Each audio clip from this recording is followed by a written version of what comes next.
Jim, thank you. A bill to rename Harvey Milk Boulevard Charlie Kirk Boulevard has officially been introduced now ahead of next week's legislative session. We first brought you this story in September when Representative Trevor Lee posted his plan on X. Now the bill is officially in the legislative process. Liv Kelleher joins us from Harvey Milk Boulevard. And Liv, what are you hearing about a potential name change? Well, Heidi, I spoke with a business owner and a Salt Lake City councilwoman who represents this district. They say the community petitioned to have 900 South named after LGBTQ activist Harvey Milk 10 years ago. They do not want to see his name stripped and have a petition with over 3,000 signatures to support that. This is why other businesses are coming here. They say, I want to be at 900 South because of these core values. Madison Nilsson owns 2 businesses on Harvey Milk Boulevard. She also calls the 9th and 9th District home.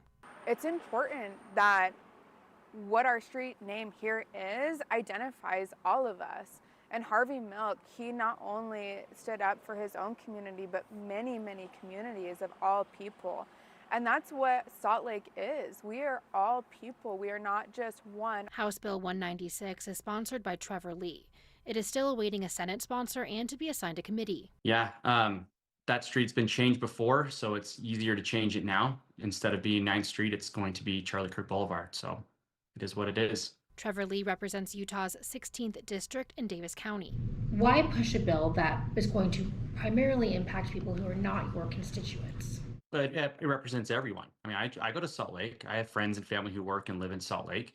So it represents the entire state, just like all of my bills affect the entire state of Utah. So if I do something, it doesn't just affect my constituents, but if Salt Lake does something, so this is the thing, as a state representative, if Salt Lake is doing something that is out of line or something that is wrong, then a bill that we have at the state can correct that. This process begs the question about the state's interest in Salt Lake City and the overreaching powers that they choose to express over and over, and every year it's continually eroding municipal powers.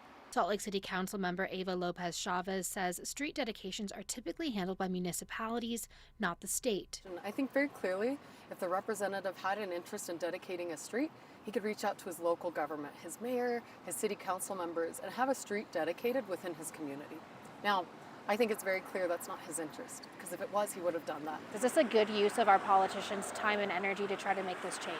This is not a priority that I see aligns well with the state legislature. I just think this is another bill that doesn't need more energy and doesn't need to be assigned a committee. Next Tuesday, Representative Lee says he's confident that his bill will make it to the floor. Reporting on Harvey Milk Boulevard, Liv Kelleher, KUTV 2 News.